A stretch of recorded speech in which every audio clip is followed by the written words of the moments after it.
Nice to meet you. My name is Juli Po. I'm a specialist of the International Center Alvasar, and today I'm not alone to perform. There is a director of the center, Irene Po. She is also a co-author of our books. Also, I would like to introduce you our organizers who were pleased to help us to arrange this huge conference hall and will help us during the lecture with the calculations. Thus, we'll learn not only the science of childbirth, but also we hope, as we have 1 hour and a half to calculate everybody, and you'll get your own program. What will we include in this program? Of course, a career chart, a private life chart, and also everybody will get the name of your ancestral egregor. What is it for? First of all, your ancestral egregor is your talent, your maximum possibilities. It is your source of life strength. During the seminars, we learn to calculate what it means, but it's enough to understand which informational field you are connected with. And a little bit later, when I finish a theoretical part, we'll hand in your sheets of papers and we'll start interpreting. I'll name all ancestral egregors in the general part and you'll be able to identify. On your sheet of paper, you'll have a section. Let me show any sheet of paper. Thank you. There is a square at the bottom. It is called an ancestral egregor. Frankly speaking, there is nothing now, but in an hour there will be codes. And when I'll name everything, you'll understand which egregor you are connected with.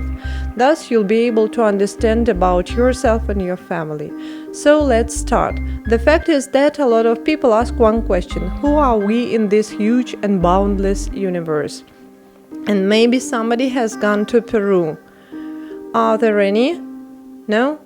There is one shamanic ravine that allows you to feel in a particular informational condition how close you are to the universe.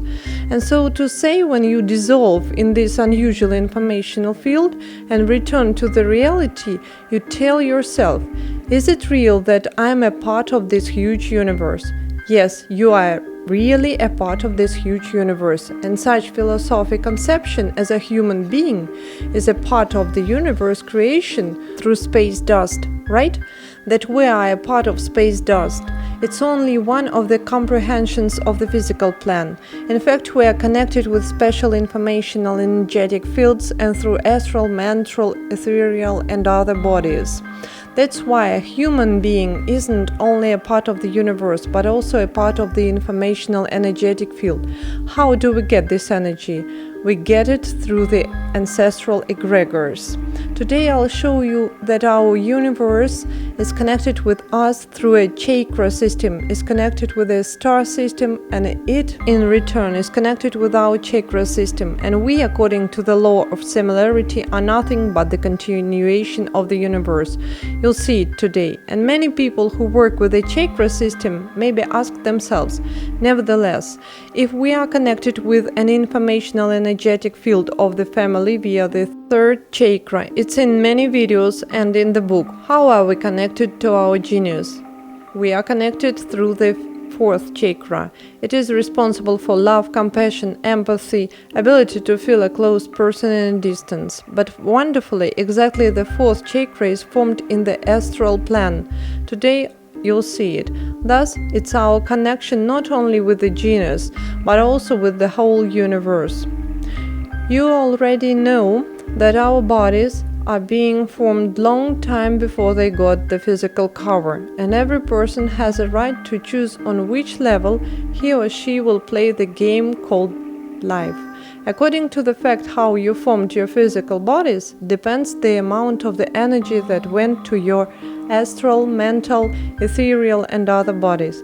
And when we spoke about the fact that a human being is the final point of the evolution, we are a bit mistaken. Our game starts with the physical body, and further we move on the level of the ethereal, astral, and other bodies, to get freedom from the physical body and enter the other level of the spiritual development. So we'll pass a long way, one more time, beginning with the universe creation and finishing with a human being, how we get energy and how it is distributed in our body. I've spoken numerously about the fact that substance is located is located in the first dimension. There is absolutely solid physical substance, something like a rock of the conglomerate. There is no energy, only solid substance consisted only of tightly lying electrons. As you understand, there is no life. Next is the second dimension, and here is loosened physical substance, which is only parts of the substance. By the way, from the second dimension, we get cells for living for our organism. Here, there is also no life. In the third dimension, there are volumes. When our ethereal body through thoughts and forms pick up the energy of the second dimension, ephemeral forms appear. These forms appear and then split, appear and split again, as the wind in the desert picks up sand, but unfortunately can't create anything. Why? Because there is no ether. The fourth energy, the fourth dimension, is the dimension of the ether itself. And here are thoughts and forms, but thoughts and forms aren't able to create anything if there is no general global idea, and mainly no energy, and this energy is in the fifth dimension. These are the strings. They are in a constant wavy movement, and earlier or later these strings do what? They close. And in this situation, the fifth string goes down almost to the second dimension and goes up, and the second string goes up, and in the area of the third dimension goes down. Thus we get intersection and formation of our universe. You already know about it, and I spoke about it in the videos and is written in the book, but there is something we didn't cover. It's because we prepared you to the other deeper information connected with the science of childbirth. So to say, from here the positive energy gets into our body for living, and from the second dimension we get substance. At the unity the funnel is formed. This funnel is the torsional field. The torsional field is a huge energetic field. If it formed our physical bodies in the whole, it'll burst everything that can and can't exist. So we need an extra function which can change the appearance of this torsional field and generate a thinner one. This was the reason why the chakra system was established. Our universe has two axes. The first axis, it's an axis that is located at the distance 3.14 and is the center of our universe. And the second axis is the axis of our chakra system. And so to say, I've mentioned it several times, that a human being is connected with the second dimension. How? Via the first chakra.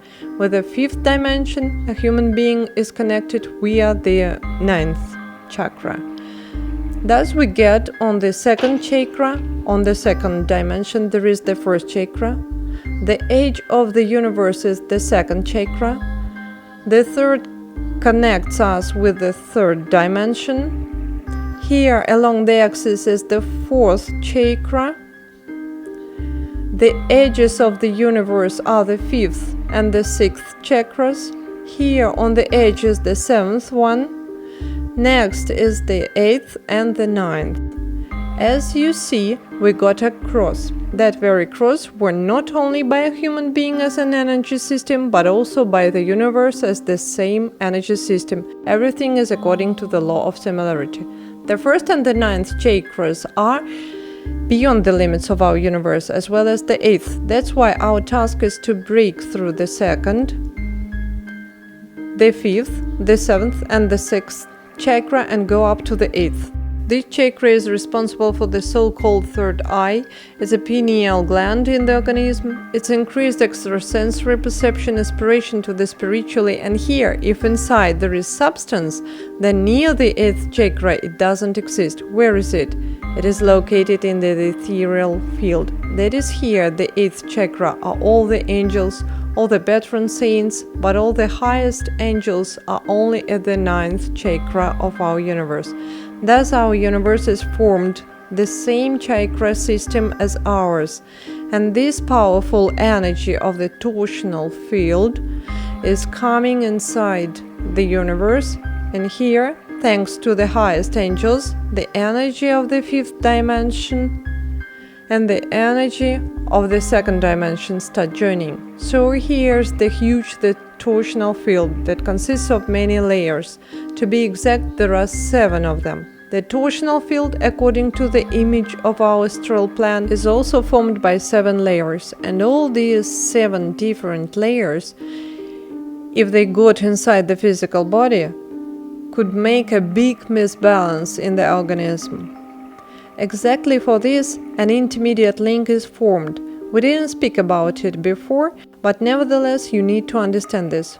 From the huge variety of those torsional fields through an ancestral egregor, there is a conversion into a smaller torsional field.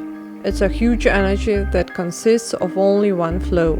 After all, this torsional field gets into the area of the 9th chakra directly of a human being, and the same energetic field is formed through a copy of the ancestral egregor with the torsional field and gets on the 1st chakra. Thus, a human being is connected with the whole universe. What's next? Then our energy goes through and is divided into 2 streams. The first stream is protons and the second is electrons. They get here. The same with the 1st chakra. They also get here. And somewhere in the center, in the area of the 3rd chakra, this energy combines. Over here, in the area of the 3rd chakra, as soon as the micro explosion happens, and you remember that the 3rd chakra is in the area of the solar plexus, and for each planet and each essence and different planets, this central chakra is different. For Venus it is the 2nd, for Mars is the 4th, and for us Earth people the 3rd chakra is the center of our physical body. And you know that in any center there is the biggest amount of a magnetic field, the poles of the magnetic field. The same is here. As soon as these 2 energies coincide and the energetic micro-explosion happens, the energies go along the poles, and from this moment a solid magnetic field is formed, where the poles of the magnetic field is located in the area of the 3rd chakra. But a magnetic field is the conglomerate of electrons. There are lots of them, 1, 2, 3, and all of them are connected with each other. As soon as the magnetic field was completely formed, and the magnetic field is the energetically informational mental field, there is a division. As you understand, here is the very solid magnetic field. There are lots of electrons, and now we need to give a start to the electrons inside our ethereal cover and form a physical body. How does it happen? The electron is released from the magnetic field and it is put inside. Here you know at the magnetic field on the poles there is a small hole where the electric current goes. So it came in here, spread in the area of the 8th chakra, and formed an inner energetic stream, like this. The same happens to the other chakras. Thus, a physical body is formed. Inside, at the crossing of the mental and ethereal field, an astral field of the less frequency is located. Exactly this astral field connects us with our ancestral energies. The 1st chakra of the human being is responsible for cell regeneration. Unfortunately, our children born in 2000s haven't got one. Not all of them, but most haven't got one in a birth date. We all have. We were born in 19,000s. That's why we don't need to worry about switching to the 1st chakra. But they unfortunately can have problems with it. If there is no 1 in the birth date, or 9 that connects them with the 5th dimension, you can think how to correct it. It can be corrected through the name. If in the name of a person born in 2000s there are sounds R, Z, Ch, then automatically you connect them with the 1st and the 9th chakra. That is, you connect them with the universe. It's easier for them to look for the ways in life, easier to identify their destiny. They become more intuitive as they are not only irritated through your ancestral egregors and directly your participation in your life, but also get extra information from the space. For the rest, it should be decided in the future through different pseudonyms, nicknames, and others. Anyway, R, Z, Ch, or 1 or 9 are very important instruments to connect a person to the informational energetic field. The third chakra is not only responsible for your magnetic field, but also for ethereal field formation, because here we see the connection of these strings, the magnetic field is formed and thus ether is formed. When we talk about astral plans, I'll draw it and you'll see.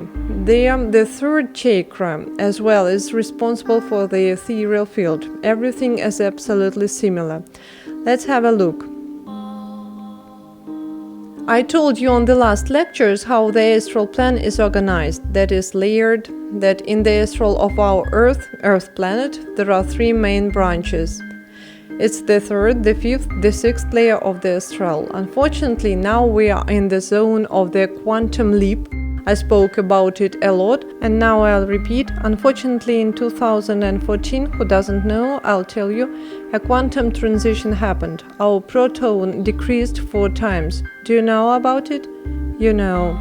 For physicians, of course, it's a global event that should be explained, and for us esotericists it means one, that unfortunately the substance keeps on compacting, and it means that we aren't able to develop in the spiritual way to solve this problem. Our task is to pass to our descendants through ancestral egregors mental information how to develop correctly in the life. Otherwise, we risk opening the lowest level of the astral, the 2nd, and then souls from the Venus will penetrate in a bigger amount that will strongly aggravate our life. And unfortunately, psychologically, we won't be able to cope. They have completely different ways of life, different views on family and relationships. Nevertheless, we have to understand how it is important for us. So, if we suppose that we are on the 4th level of the astral, for example, there is a person, and in this 4th level of the astral there are layers. The first layer is a physical layer. There are physical bodies. On the 2nd thin layer there is ether. The next is the astral plan. And the finishing result for us is the mental plan.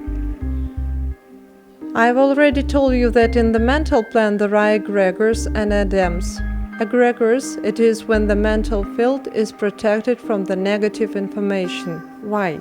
The mental plan of our astral connects us with Earth planet. Through it, we communicate with our solar system. Through it, the solar system transfers the information to the universe, and it equally spreads in front of all the objects of our star system. So if we transfer the information to the mental plan in a wrong way, the mental plan starts protecting itself from this information. The same as the toxins are blocked with the fat cells in the organism. When we think about something negative, and the more we think about this negative aspect, the more so-called egregors are formed in the mental plan. These egregors must not be available for the whole humanity. That's why there is a small circle of operators that are connected with this mental egregor, and only they are able to read information from this egregor. If you aren't in the group, you don't know what information is carried by this egregor. Also, there are adams. Adams are the same as egregors. The mental plan is protected too, but there is one exception. The fact is that, in the adams, the positive information is kept. For example, the information about the fact that souls don't reincarnate, but after the last day they get into a kingdom, absolutely beautiful, with birds of paradise and so on. But they don't evolve, as if the last point in the person's life connects him with a kind of nirvana or Edom. In fact, it is also a misconception that doesn't let the humanity to evolve. That's why these Edoms are closed by lenses in the mental plan. Thus, the mental plan is organized. Our task is to transfer clean and useful information for the whole humanity. so that any person who possesses the high degree of connection could connect that mental field and read the information of that philosopher, scientist or esotericist who worked out a new technology. It should be useful. When at the seminars we calculate the connection with the mental fields according to the Chinese school, we see which mental fields every person is connected with. Our students understand this. Thus we identify a pure inhabitant of Venus or Earth, and of course a pure inhabitant of Mars, that is Indigo. And when we see here these Adams and egregors, unfortunately they disturb our mental field, and the more they are as clouds, the harder it is to reach this informational energy field. The more we think not collaboratively but individually and transfer the information through our ancestral egregors, the quicker we'll connect with our mental fields. In the astral plane here are also egregors, and these egregors are very useful for us. Here I'm drawing the egregor. We'll call it an ancestral egregor.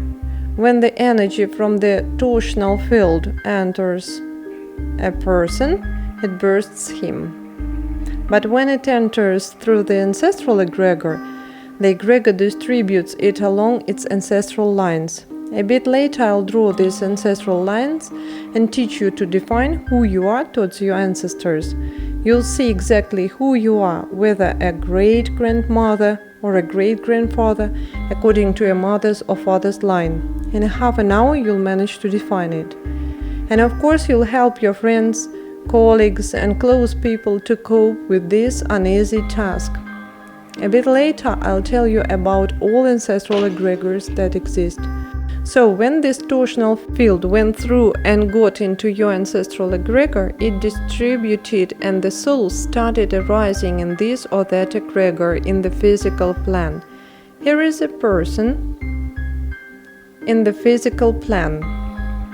Every person has an ethereal body, an astral body and a mental body. Today we'll look at the mental and the astral body, because they connect us with ancestral egregors.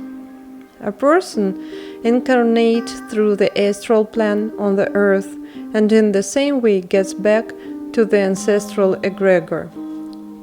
To have a simple way to the ancestral egregor and the soul won't get lost, there is an astral copy of your house in the astral plane. Our ancestors called this copy a temple or a mansion. In fact, all our ancestors lived in mansions, but it doesn't mean a rich house, but a house rich of life, of the ancestors and descendants. And everybody lived in one house, and it was made of wood, and when new families appeared, the houses were rebuilt and got bigger. And when our ancestors went to the astral plane, they found that house and entered their ancestral egregor and were met by other ancestors. Nowadays, unfortunately, there is a big problem with it. We moved to the stone houses and most people lost touch with their ancestral egregor. That's why when we calculate and we see it at the first course, a lot of karmic egregors and karmic connections are formed. It's very difficult for a person to incarnate in such a genus, and the person gets a taboo. A bit later I'll show you a sign called the sign of the ancestral closing, and you'll manage to calculate it if you have it, and it means only one. You didn't continue your genius and your astral branch, your astral connection with the genius was interrupted. And the second branch that connects a person with the ancestral egregor is the mental plane. Mental plane is an informational energetic plane. That is, you are given a possibility to incarnate through a particular ancestral egregor so that you could nominally pay. How? Thus, through your knowledge. The more you learn, cognize, define your talents or talents of your close people, the more information get back to your mental plane of your ancestral egregor. For this, you get a bonus, a very essential bonus. This bonus is the energy. Do you see this sign I've drawn? The sign of a dollar. When a symbolism is used and people know what they are talking about, they work for our subconsciousness. When we see this sign, we have a feeling of joy, plus a green color. A green color gives calm. And when we learn a map of elements at Chinese school, we know that the element of tree corresponds to the green color. It is responsible for the intuition, for the connection with the genius, plus the green color in the Western school of numerology is responsible for 4, 5 and 6. These are the very chakras, the 4th, the 5th and the 6th, that connect the person with the mental and astral fields. So I mark them. The first chakra is located behind the limits of the physical body. Here it is. The second chakra of our thin plan is located, I'll move it a bit. It is located in the physical body, the same as the energy system of a person. The second chakra is responsible for the childbirth. Thus we understand why the birth of a person is connected with this part of our organism. Why? Because the second chakra is responsible for the physical plan. The third chakra, as you see, is responsible for the ethereal plan, and it is also located in the center of our energy system. We follow the law of similarity without making mistakes. And the third chakra as an ethereal plan connects us with what? With Earth planet. It is our umbilical cord.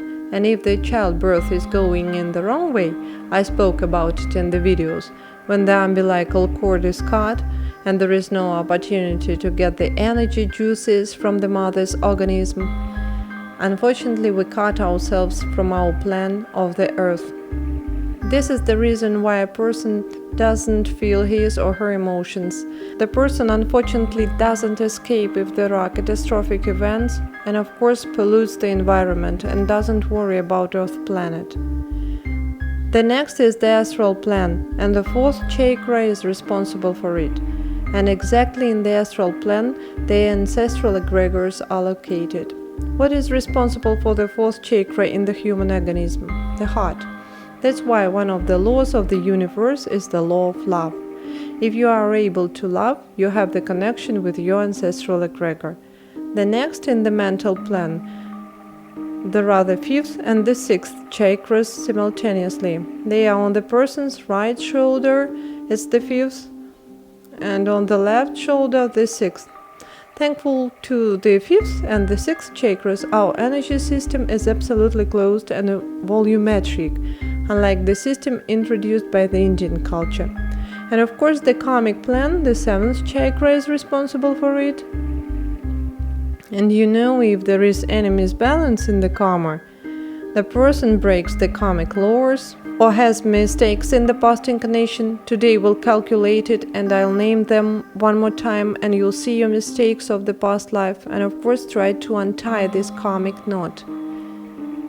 The thyroid gland is responsible for the karma. And if there are problems with the thyroid gland, it shrinks or becomes bigger and you suffer pain when your throat is squeezed, it means that you entered the turbulence zone or the zone of karma.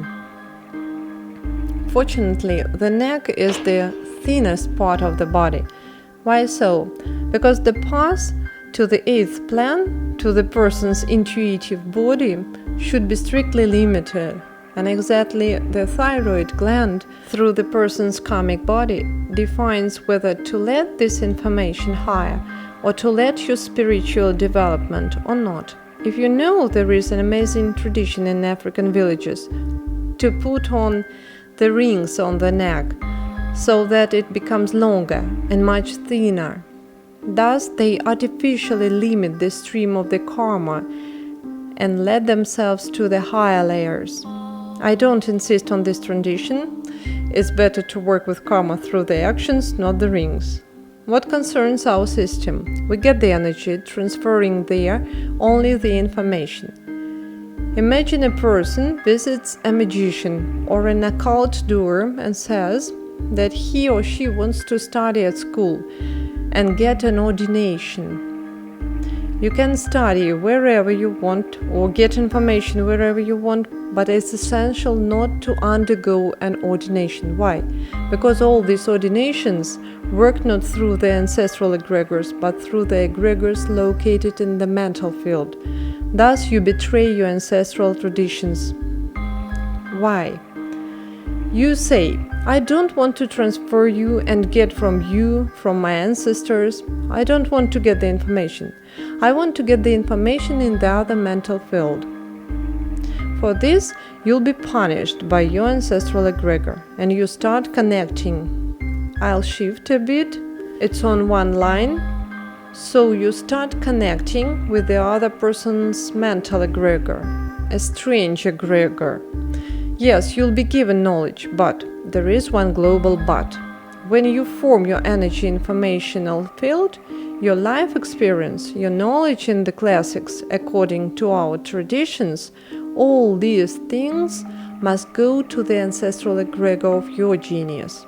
In return, you get the energy, but you save the energy plan. Your ancestors save it, your descendants save, and all of you get the copy of the informational field that you saved. This is the copy, only the copy. And here for 1,000 years, your genius saved information. And when you connected the mental field of the other egregor, an automatical download of the files happened. Those are the files that your genius saved for thousands or even 100,000 years. In return to this energy, of course, it's much bigger than in your ancestral egregor. And the knowledge is new. There wasn't such knowledge in your ancestral egregor, but you transferred this flash driver to the strange ancestral field. For this, the karmic plan deprives you from the mental plan of your genius. And if you don't continue your genius or have problems with procreation, as for example abortions, in this case you are deprived of the astral plan of this genius, and you remain alone. In this aspect, what is good? Of course you get a knowledge from the strange genius, but this egregor gives you only the knowledge and only the information which you require. It isn't connected with the general rules or laws of the universe, only what you want. If you entered the club A, you got its information only, not of the club B or C, only the information you required. As soon as you are switched off from the mental plan of your genius, you are switched off from the luck. The luck is given by our ancestors. If you are switched off from the astral plan and you don't transfer the information, your ancestors aren't ready to help you. In accordance with this, you feel the outflow of the energy.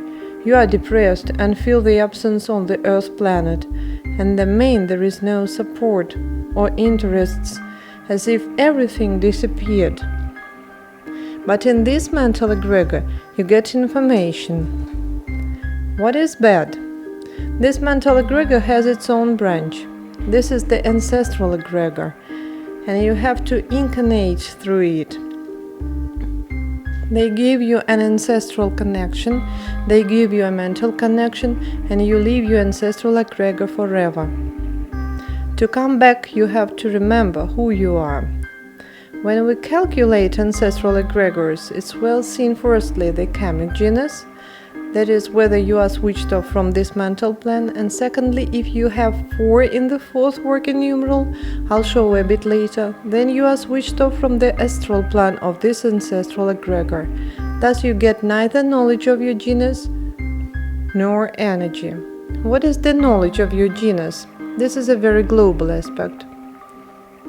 As I've already said, every descendant, your brothers, sisters, aunts, uncles, everyone is connected to one ancestral egregor. Here is your ancestral egregor. Here you connected with your ancestral egregor. Here is your brother or sister, any of your relatives. Each of them is connected with this ancestral egregor. So to say, there is a USB port here, and you get the information. How? Firstly, you got the divided information that had been saved before you in this ancestral egregor. That's why when you bring up an animal, They are also connected with the ancestral egregors. For example, you taught one animal to give a paw or fetch a ball. This animal gives birth to a descendant, and wonderfully from the first days of its life, this animal does the same tricks as its ancestors. Why? Because it got the general information from all the ancestors of its genus. Look, you got the experience from your ancestors, and you saved your life experience, your own information. And this information is kept as an astral copy in your ancestral egregor. Next, your ancestor also saved an experience, and he or she also transferred this experience to your ancestral egregor. What goes next? Next, you have a descendant, and this descendant simultaneously has got the information of your life experience, and also a life experience of another ancestor. Thus, when people lived all together and everyone developed, they didn't need to spend so much time for upbringing a child. This happened automatically through the ancestral egregors. If you start carrying negative information that can disturb your descendants in the intellectual or philosophic way in this aspect, and then you are mentally switched off from this flash drive. You aren't able to pollute it with the information, and they also stop transferring the information that could be passed to your descendants. That's why you have to be careful with your actions. You are responsible not only in front of your karma, but also you are responsible in front of your genus. It's very important. So let's have a look how the ancestral plans are organized. In tarot numerology that is combined with the Chaldean school of numerology, there are 22 main egregors. A bit later, when you get your calculations, you'll understand which is yours. That's why the names of the ancestral egregors and what information they carry I'll tell a bit later. Now a little bit of theory. So we have 22 main egregors. If you want, we can calculate a bit. Who wants to say your surname? Yes, please. Klimova. Klimova. 3, 2.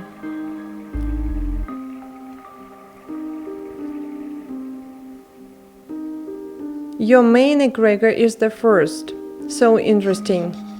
The first ancestral egregor is the teacher's egregor. In your egregor, the teachers who were close to the court, but it was not a noble genus, but very close to it.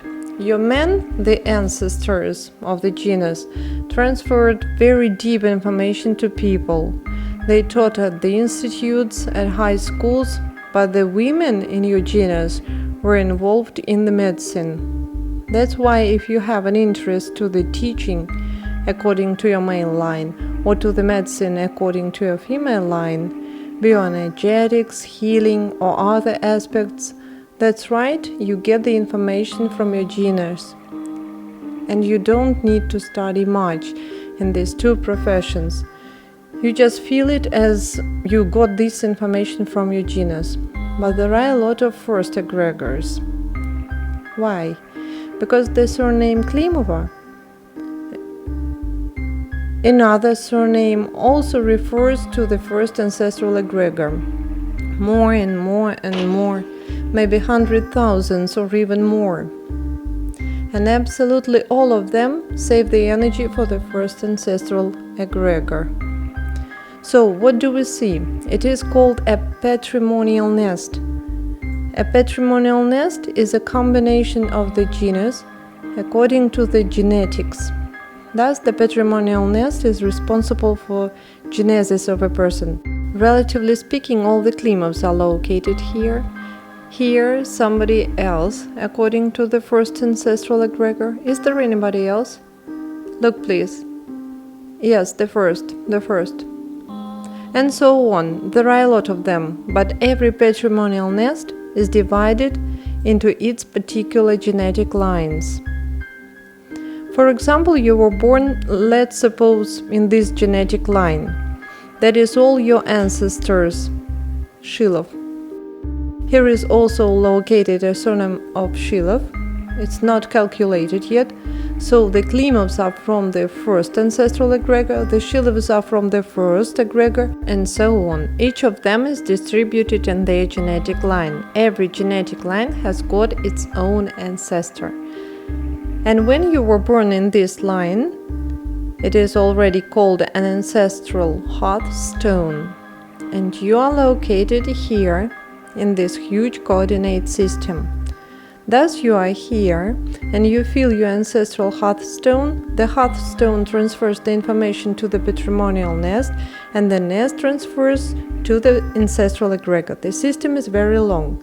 Each of the genera, the Klimovs, the Shilovs and others under the first egregor save that life experience that is divided among all the descendants. That is, not only your ancestors share the knowledge with you, but also the ancestors of the other patrimonial nests. If everybody develops, we will share this energy with a huge number of people. That's why everyone has minimum one mental connection.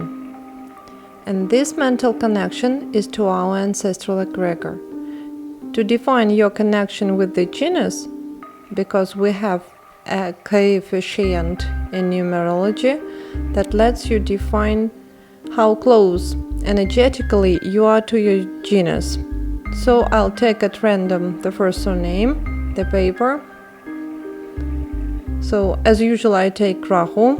Those who attend our seminars know that I choose custodians or Rahu. So again I've chosen Rahu today. The 13th of September 1965 is a birth date of a person. So we'll calculate the coefficient of the person's energetic connection with his or her genus. For this we sum up all the numerals included into the date of birth. 1 plus 3 plus 9 plus 1 plus 9 plus 6 plus 5. What? Should we write our birth dates? Yes. You can write your date of birth and define your connection with the genus. Those who know, we are calculating the first working numeral, and it is the first person's matter cycle, shows the first level of the soul development, and which level a person is on, and etc. This aspect has a lot of options. We are looking at it now according to the point of view of the connection with the genus. 1 plus 3 plus 9 plus 1 plus 9 plus 6 plus 5 is 34. For us, this information is enough. 34 is the first exam in the person's life. In your cases, you have your own signs. In our case, 34 years is the first person's exam that shows us whether the person was able to untie the karmic knot. In our case, it is the fourth or not. What? How did you calculate? Calculate what? 34? Yes. 1 plus 3 plus 9 plus 1 plus 9 plus 6 plus 5. We are summing up all the numerals included into your birth date. Have you got the values? Great. Now we divide to the constant. It is equal to 8. It is equal to 8. Why 8? Because we've got 8 numerals in a birth date. Thus we get 34 divide to 8. It's 4.25. 4.25. Have you calculated? The quality standard is 3. If your value is 3.0, it means that you are connected to the field of your ancestral egregor. If you've got a lower index, and a bit later you'll calculate your beloved 2000s, and you'll see that their connection is very weak. Besides the fact they don't have 1 and 9 in a birth date, that doesn't give them a maximum connection with the second and the ninth dimension. The second dimension gives the cell regeneration, and the ninth gives the connection to the highest layers of our universe. They also have a very low coefficient. If you have below 3, it means you have a very weak connection with the astral plane of your ancestors, thus a small lack. The ancestors aren't ready to help you. Now you need to earn the right to join their elite club and to transfer them the right information, and they'll give you in return much more energy. When we calculate the quantity of the energy given us for the incarnation, I'll show you how to calculate it. 1309, continuous writing of the date and the month of birth, multiplied by the year of birth, we get a numeral row. 1309 multiplied by 1965 is 2572185, and we apply the total of those values that we got: 2 plus 5 plus 7 plus 2 plus 1 plus 8 plus 5. And if there is 0, should we omit it? Yes, sure. If you write it, the calculator will omit it for you. Thus we get, you have your own numbers, I got 30. Many people ask me if the different methodics are correlated. Sorry, we didn't understand how you got 30. Look, we multiplied the continuous writing of the date and month, multiplied to the year, and got a certain numeral row. And then we applied a so-called device in numerology that is sum. We applied sum to the values that we got. 2 plus 5 plus 7 plus 2 plus 1 plus 8 plus 5 is 30. 30 is the energy that was given for the incarnation. If you have a standard of quantity, for example, 26, 27, 28, it means that you have enough for your life and the highest forces gave you the maximum they could. If 30, as in our case, it means that you were given an extra energy from your ancestral egregor. That is, you have a high, do you see, a high connection with ancestors and they could add the energy to you. When you calculate our beloved 2000s, you'll say they have very low indications. Why? The angel who accompanies a person didn't give enough energy, and the ancestral egregor as well. Why? Because there is no honor and respect towards the ancestors. Unfortunately, this is the reason why many people lost their luck. We follow it to different mental egregors, but in fact, you need only remember the honor and respect to the ancestors, and you'll get everything you want. And what is the standard? Which coefficient? Look, here the standard is 3, and in the low it is 26, 27, 28. If more than 30, as in our case, it means that a person got, the angels gave enough. It is 26, 27, 28. If you have 30, it means that your ancestral egregor gave you an extra energy. Why? Because you have a very good connection with your genius. In the past incarnation, that is one of the potentials of a personality. You respected and honored your ancestors. In our case, there is one disadvantage. This person lived for others, but no, he was a man, lived for others. In the particular aspect, financially, he is responsible for the genius. And if this person doesn't provide the family, he can be switched off from his 30 units of energy. This person was given so much energy so that before 34 years old, he untied his karmic knot and started providing his family. And this is a very difficult task, but the genius is ready to help him. Thus, you can analyze two aspects: how much energy you were given by the genius, how much energy by the angel, and one more aspect, how you are connected with your genius.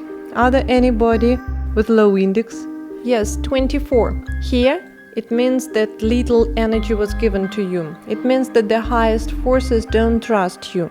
They make it for you a bit harder, give more difficult level of the game called life. And if 40, what? 40. It means that you gave a lot of respect and honor, transferred your knowledge of your ancestors in the past life. That's why you are given more energy than you need. But don't forget, if you were given a loan, it is an energetic loan. For a bigger sum, you should pay back more as well. If we are given energy, what we must return? Knowledge. That's why such people are keen on knowledge and transference of this knowledge. So as you see, we talk about numerology from the point of view of scientifically esoteric side, so that you understand behind every figure there is not only life but the universe. Now we'll have a look at another aspect. Who was a person in the past life? We'll identify the gender. In the past life, a man or a woman. What do we need it for? Very simple. In several minutes, I'll show you a complete scheme of the ancestral lines distribution. If earlier in the videos I showed only one branch, now I'll show them all. Thus you will be able to say who you are, an ancestor, according to which line and gender, a grandmother or a grandfather. You'll define clearly. Again, we sum up the entire figure in a birth date, and we get, as you remember, 34. Next, we apply sum to the index. We get, I'll remind you, that sum is the sum of the figures included in our number. 3 plus 4 gives us 7. Are you ready? Right. Now a bit more difficult. Those who know the system of Pythagoras, we are following this system now. Next, we take the first index that we divided to 8 and convert through this scheme. Through minus 2 multiplied by d1 that isn't equal to 0. To the next index. What is d1? Let me color it red. Our birthday consists of two figures. The first figure in our case is 1 and the second figure is 3. d1 and d2. Do you see I wrote d1 isn't equal to 0, because if d1 is equal to 0, then we take the next index, d2. d2 isn't equal to 0 for sure. Thus in our case we get 34 minus 2, and I pay your attention to the mathematical laws. Firstly we apply multiplication and after that subtraction. Minus 2 multiplied by 1 and get 32. Now I see why this person didn't earn money in the past life. Why? Haha. As soon as we wrote 32, we apply sum again. 3 plus 2 is 5. Our calculations are finished. Why did I say that the person didn't work in the past life? Those who work with the system of Pythagoras know that in the last numeral there is a so-called the fourth working numeral. There is an assignment or a task in the past life. In our case, 5 is traveling. This person was very busy traveling. That's why he or she didn't have time to provide the family. As you understand, this person lived for others and traveled for others too. We won't disapprove, as we don't calculate the karma deeply. We look at the other aspects. Yes, please? How did you calculate that the person lived for others? We see more, as in the birth date we see a lot. Firstly, there is your program for your past life, karmic notes on your past incarnation. Here we see whether you managed to work out your incarnation task. I see 80% here, 20% went to karma. Then we see the purpose of coming, we see the program for the youth, see the program for the future incarnation, we see the meta cycles, all of them. As we are able to calculate further in mind, what do we see? The level of the soul development, planetary task for the incarnation, the planetary task of the past and meta cycles of the past, the obstacles, karmic notes, we see the karma and even the script of the past life, how the person lived in the past incarnation. And this is only the date of birth. It's much deeper. And by the way, we didn't apply any serious mathematical instruments. At the first grade, we learn how to calculate the past incarnation mistake, and it is so interesting. It's our calculation, and it's so attractive, and you understand, people are attracted by a bit of devilry. That's why our students at the first grade hear the dates somewhere, start thinking and calculating. That's right, because the mistakes of the past incarnation are on the surface. And here, as we are writing the date, it appears immediately. In this situation, it's obvious for me and our students that in the past life, the person lived for others. A bit later, you'll be able to see your mistake of the past incarnation. But don't judge yourself strictly, as it's only one of the mistakes, but the main. So we calculated. Have you finished? Julie, if the date is one figure, if your date of birth is from 1 to 9, that is, you were born on the 01, 02, 07, 09, it means that you managed to fulfill your task for 100% in the past incarnation. In our case, yes, you know, but the others don't. In our case, not completely. If I got 19, then I'll have 10? 10? Yes, 19. 1 plus 9 is 10. Personally you? Yes, you will have 10. I'll tell a bit later. And 18? 18 here? Lower. Here? Then here you have 9. And you were interested in esoterics in the past life. That's why you are here. That's why you are here. Our past incarnation is closely connected with our subconsciousness. And if you have very strong egregors of healers, for example, sacrifice, egregors of clairvoyants or wizards, and when I say the word wizard, I don't mind an occult magician. Wizards are the strongest esotericists who are able to direct the ether. For sure, we have such representatives, and of course you'll learn about it a bit later. So you have calculated. Now our task is to count the number of even and uneven figures in 2 lines of the calculation, and you are counting yours. 1, 2, 3, 4, 5, 6, 7, 8, 9. Uneven figures are 10. 1, 2, 3. You are counting the figures because 10 is a numeral. Look. 1, 2, 3, 4, 5, 6. Right? So here is 3. Decided to practice one more time? To revise the material. Can you repeat, please? Look, we have calculated the so-called low line. Have you calculated?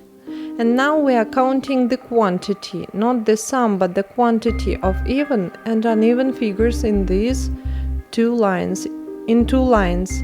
What about 0? Not counted. It's not even or uneven. Look, let's count together. I'll show my case. Firstly, I count uneven figures. 1, 2, 3, 4, 5, 6, 7, 8, 9, 10. Now even. 1, 2, 3. So these figures I've written down.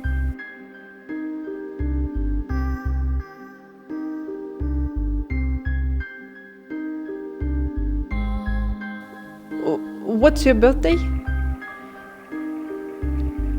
He is a guardian. It's very good for him, not for you. So, yes, I don't hear, unfortunately. If I got equal numbers, we speak about it at the seminars, there are details. Yes, I'm listening to you. The second line, this, it's a square sum, 3 and 4, and 5 is a square sum of 3 and 2. Yes? If I got 39 and it's 12, right? 12, yes, you leave it. And 5. 5 is a square sum of 3 plus 2.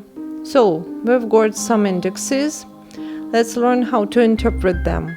You've guessed already, I think. Uneven signs are strong, resolute signs, they are male signs. That's why if you had more uneven figures than even, it means that you were a man.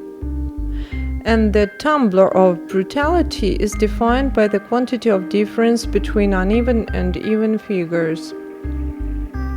In our case, we see that the man was very brutal. Why? Because he loved traveling and cognized other cultures and maybe something else. So to say thankful for the brutality, he managed to live well. What concerns the female signs? If you have less uneven figures than even, it means that you were a woman, and the degree of humanity is defined by this aspect.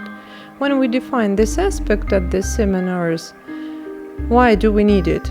Subconsciously, we compare our partner with us in the past life.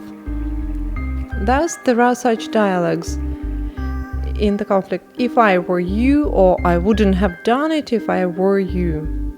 And if you ask, when were you in my shoes? The answer is clear, in the past life. And here we see, I don't know yet this person's gender.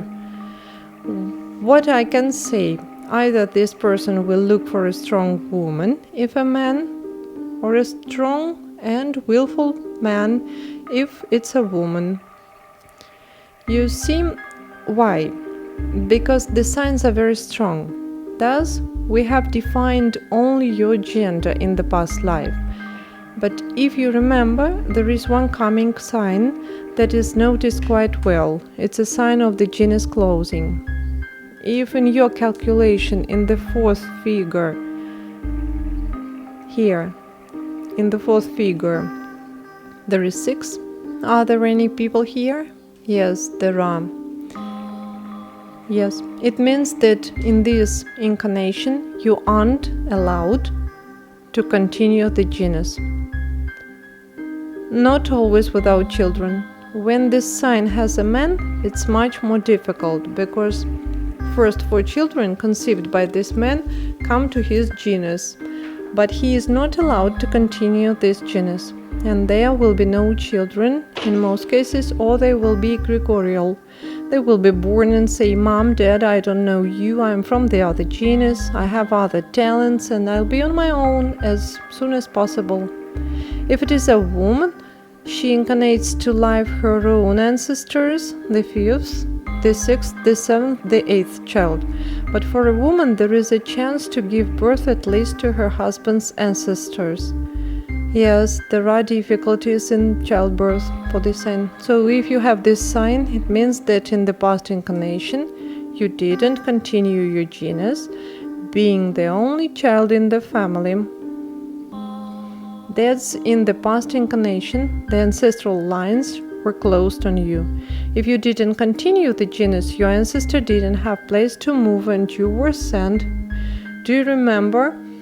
I drew the ancestral nests. Here is the ancestral nest. There are several hearthstones. Here is one, here is one, here is one. You were sent to the neighboring ancestral nest. Now you have another genesis. That's why these people have failures in the body without knowing the reason. Why? The human being's ethereal body that forms the physical plan later is absolutely the same from one incarnation to the other.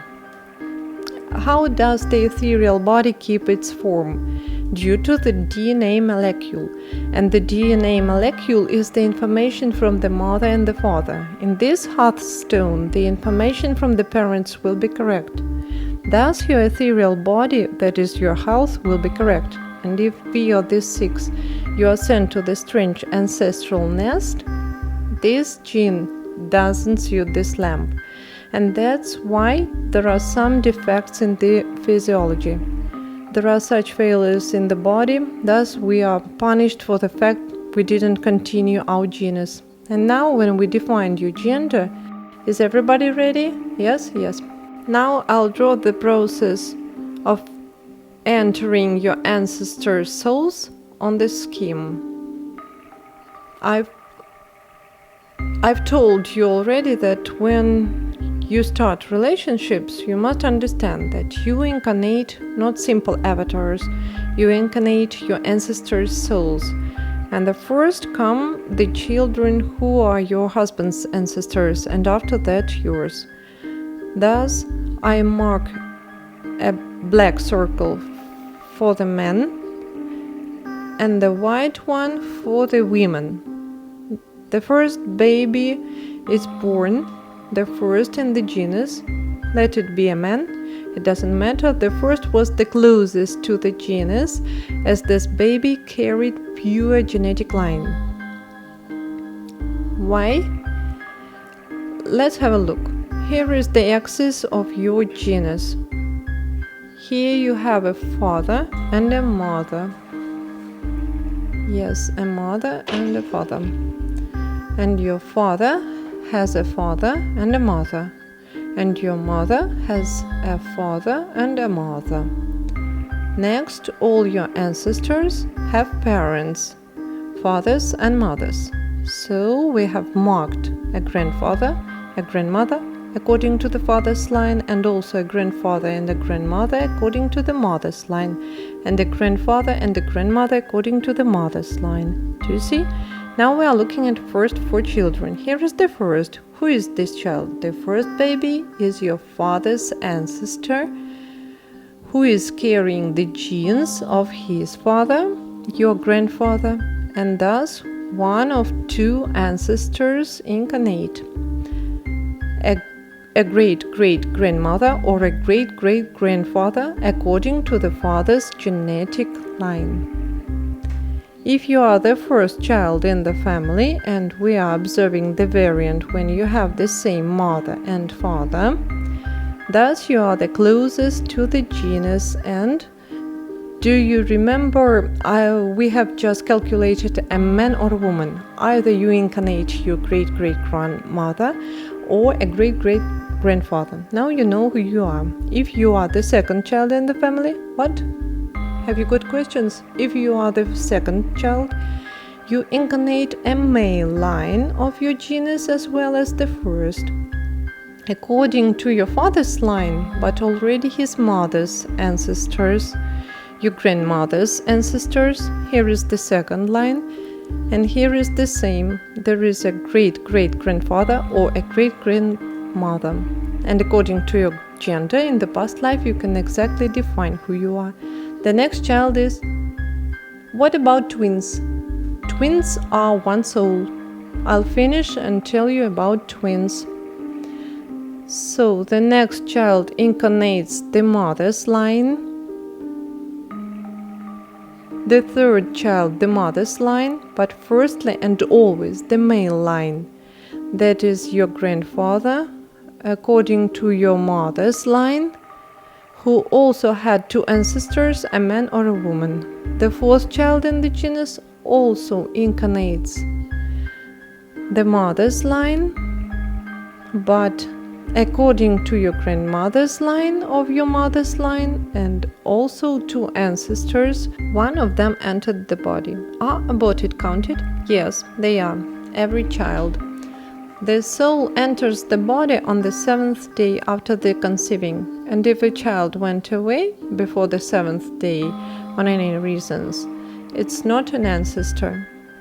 If on the 7th day the soul entered the body, the process is set, and from this moment it's an ancestor. And if you abort this child, thus you deprive your ancestor of the possibility to incarnate. Moreover, if you were murdered in this life, and abortion is a murder, so you get not into your ancestral egregor, but to the mental, the copy of the egregor, and you'll incarnate through strange lines. But if an egregorial soul entered your descendant, it doesn't mean that he or she is karmic.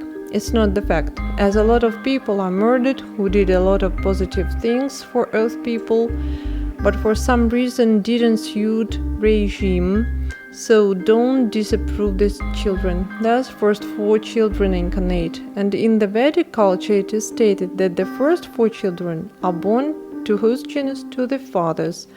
The next descendants, they are the 5th, the 6th, 7th, and the 8th child, come to the mother's genus. The same system here. There is a mother, there is a father from the woman's line, there are also grandfathers and grandmothers, and there are as well great-great-grandfathers and great-great-grandmothers. Unfortunately, in our times, they are not always alive. That's why when they miss the time for birth, they hang, fortunately not in the mental egregor, but in their own ancestral egregor and wait for the time. Every soul knows the time of its birth, thankful to the matrix, and when 1,000 or maybe 10,000 years pass and some signs appear, they will be able to enter their descendants' bodies. So, the first child, and in our case the 5th already, but the first child in her genus takes again the male line only and incarnates one of 2. This child is also stays at the beginning of the genus, but the woman's genus. Next we incarnate the ancestors according to the grandmother's line. And of course the system is the same. Here is the grandmother, great-grandmother of the male line, incarnates here the ancestors, and here is the same according to the female line of the genus only. Thus the process of entering of your ancestors to your descendants' bodies happens. And if somebody for some reason wasn't born, you know now who of your ancestor wasn't born and won't be able to continue evolving in your ancestral egregor. Does this sign remind you anything? Are there any variants? Well, many people call it a full bowl. Yes, it resembles the bowl. Somebody says it looks like grail. But nevertheless, let's return to the symbolism. I've shown what the dollar sign means in our system and why it is so attractive. And now I'll show how this sign is indicated. Absolutely all of you saw this sign. You saw this sign.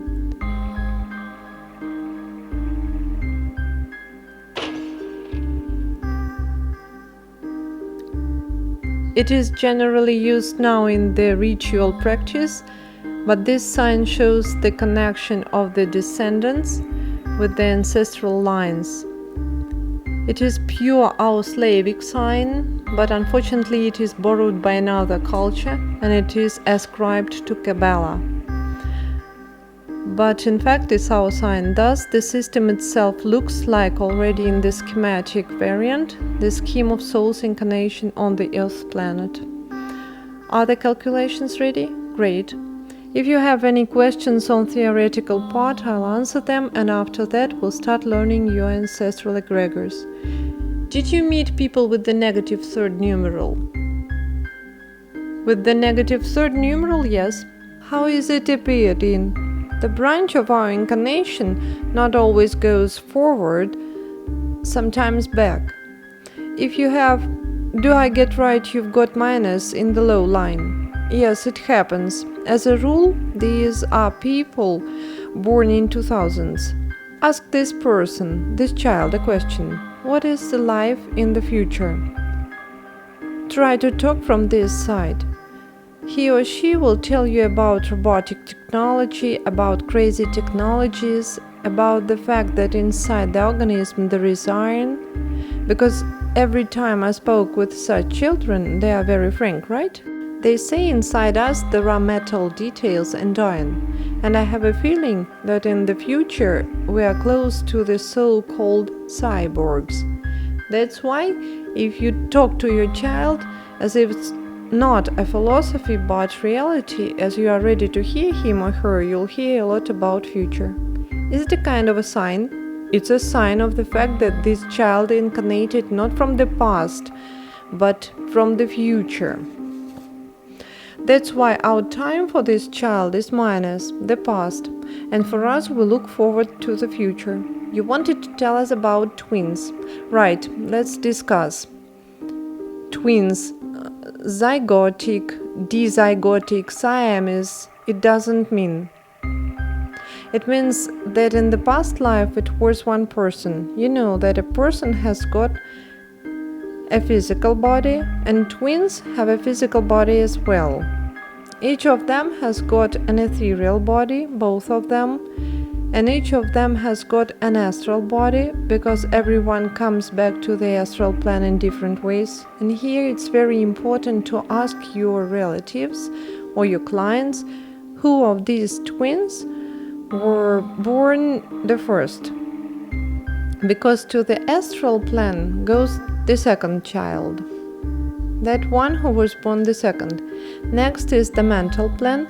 Each of the twins has got the mental plane, as each of them collects an experience. After that there is a karmic plane, and the first child gets a positive karma and the second child gets a negative karma.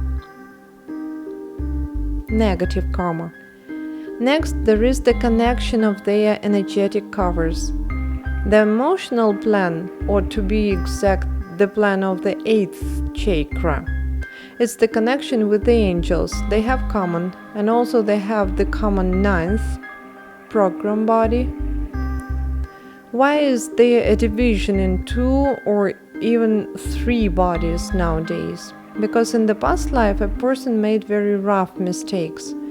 Could be a reason of mass murders, of sin actions, and this person has got 3 ways. The first way is to enter the service of demons. The second way is to go to the Mercury, where the soul is recycled and comes back again in millions or billions years. And the third way is to improve himself. And according to the fact that in this space the main law is the law of will, every soul is asked which way it wants to choose. And if this such soul chooses the twin's body, the younger twin gets the wholeness of negative karma. And this younger twin works out the past mistakes. And the first, vice versa, gets the positive karma. What is it for? Firstly, to get on the path of the Libra. And if one is happy, the other should be happy as well. The more positive things the first twin does, the easier automatically is for the second child to pass the way. The worse the second child lives, the harder, they are on the same scales, the harder the first one lives. That's why they are always in the intuitive connection, and that's why they have one program body. If one can't cope with difficulties, there is another to ensure. Due to the fact that the second child often dies the first, but it's still one body, all these energies, according to the karma, go to the first. And now the first child is one to work out the mistakes of the past incarnation. That's why if you have twins or Siamese twins, nowadays they are often born, it means that a karmic child came to your genus and you were trusted the right to help this child to untie his or her karmic knots. Are there any questions? And if the twin dies during childbirth? Karma automatically goes to the first child, yes. Is it applied to the echo children? Echo children are not programmed. Look, we had a lot of wars. Huge numbers of people were killed and died during these wars. And I've already told you, if the person perished, whether this person did it himself or this person defended the motherland and died, this person won't be able to come back to his ancestral egregor. This person gets into a so-called general egregorial field. How to incarnate? There are several variants. The first variant is to get into the strange ancestral egregor, but not all the souls are lucky. That is, if the matrix is ready, this person can incarnate. If not, there is a second variant. These are modern egregorial echo children. The fact is that the body wasn't programmed to be born. These parents weren't given this child. They went against the space laws towards the biological laws, gave birth to a baby, but there is no soul of the ancestor in this baby. There is only an egregorial soul. It's not bad. As I said, a lot of people were valiant, died defending their motherland, were brilliant scientists. For example, you know that in the ancient Egypt there was an electricity, right? Imagine there were people who uncovered the truth that the lamp had been invented long time before our time, that it existed in the ancient Egypt, or people who spoke about the true history of our civilization. Unfortunately, these people don't have place in our world. These deeply spiritual souls will incarnate in echo children's bodies. And the third variant is the mixture of the nations. There is such a law called Reader's Law. Thankful to Reader's Law, we have the birth of those egregorial souls. Thankful to these possibilities, the ancestors who hang in the astral plane can incarnate. These are three variants to understand who you are bringing up, your ancestor or a strange one. If the children aren't planned, it means that the negative karma doesn't stick to them and they go another way. I mean the case when the twins are conceived naturally. I understand. The soul must enter one physical body. The fact that twins were born through echo means that, yes, the soul entered the body, but due to its karma, it was divided. There is no whole. The soul lived already in the past incarnation and gained its experience. If twins, it's 100% hard karma in the past life. The question is how they were born, whether through the ancestral egregor or any other ways, it's another question. What if you calculate a person, but he or she doesn't know about his or her twin nature by any reason? Are calculations false? Why? The calculation is true. Look, they have got one karma, but one lives in the plus and the other in the minus. The one who lives in the plus won't take consultations. You'll consult that one who is in the deep minus, and when this person comes to you, he or she will tell you about all the aspects, and you'll understand, strangely, but this person didn't make two rough mistakes. Why is he or she so low in the karma? Karma has got 5 layers in the minus and 5 layers in the plus. At the first course, we learn how to calculate the mistake of the past incarnation. It's the top layer of the negative karma, and we learn to calculate the point of the obstacle. It's the top layer of the positive karma. There are 4 more layers, down and up. Thus, if you calculate it and see events, for example, from the 3rd layer and he didn't make such serious mistakes, there are 2 variants. The first, this person entered karma through the meeting with the other person, through the opening of the legal person under the karmic name for him or her, or if this person lives in the karmic city or country but karmic for him or her.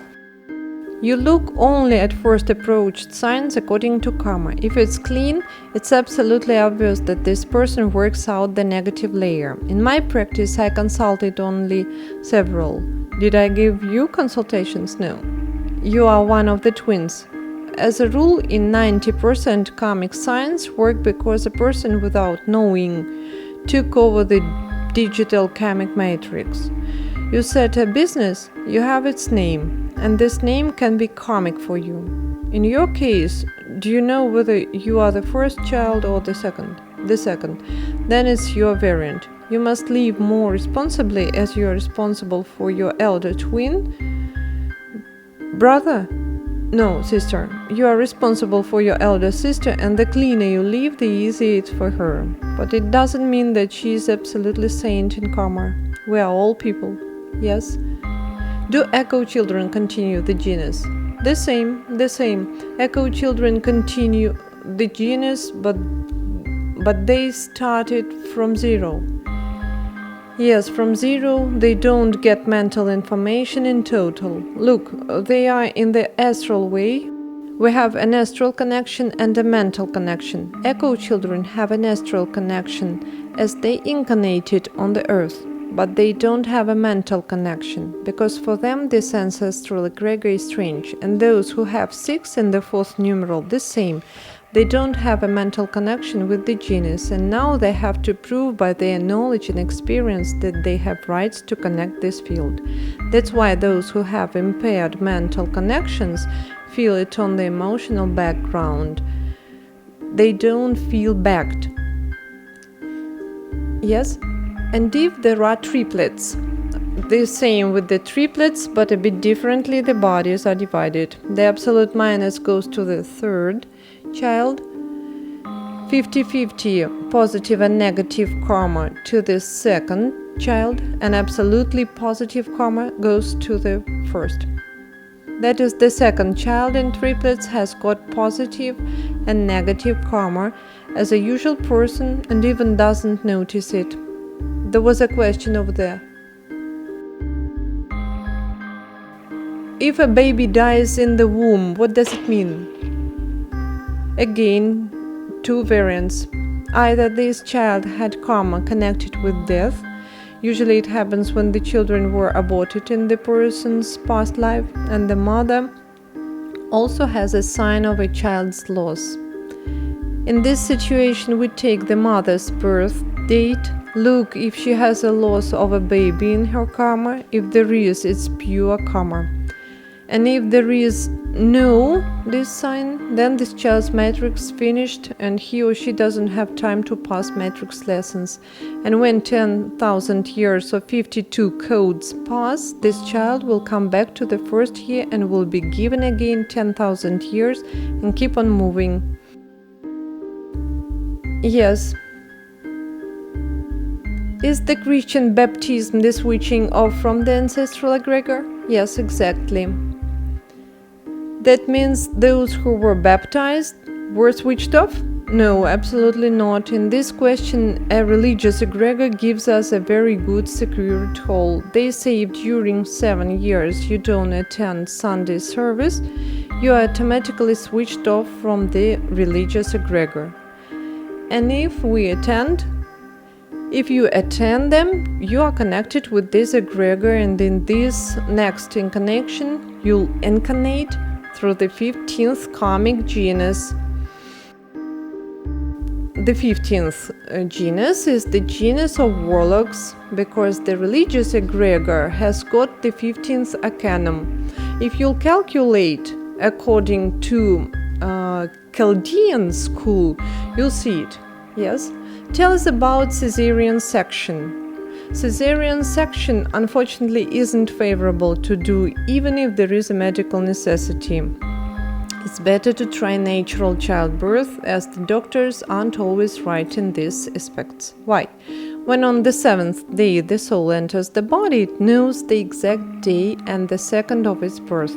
In this second there are all the talents, the program for the incarnation, the karma, the prognostics. If there is a caesarean section, thankful to our liberation of the past incarnation mistake, you at least can choose softer karma. But if nevertheless a child is born in the karma, but he or she didn't make it in the past life, this child works out the imposed karma. 1. Subconsciously, this child goes on working out the personal karma. 2. He or she has got a new program for the incarnation according to the birth date, and also an intuitive karma that he or she had to be born. This child had talents there and here, had assignment there and here. These people live 2 destinies, seldom find themselves, and they work out karma without understanding what for. Such people feel exactly whether they work out their mistakes or not, especially when we say your mistake of the past incarnation is this one. Everyone says, right, yes, I indeed think it's mine. How to calculate the personal karma for this person? A twins? No, the one of the cesarean section. You can calculate it, yes. Several days ago in Moscow we had a seminar and I worked with different questions at the seminars, and during it we had to calculate the real birth date of a person. It is calculated according to several technologies. The first is the point of the obstacle. It is intuitive. A physiological defect of a person, and every person knows his or her physiological defects, and this point should coincide in the real date. It's one. Secondly, every person feels his or her assignment, and if you put all the points of the assignment, you'll manage to identify. And of course, the mistake of the past incarnation. It's also intuitively. You go on the reverse, or you have to know this person very well, or with the leading questions. Due to this system, we can suppose. In our case, we were lucky, as the person was very talented. He is a scientist, a physician. By the way, he is a developer of the fuel-free technology. He had sent his works to the USA. They had been sent back, denied, but a few years later his works were published under the strange names. This level of the scientific degree is a 100% custodian. Due to the fact that during his 85 years he didn't give up, it means that he is Rahu.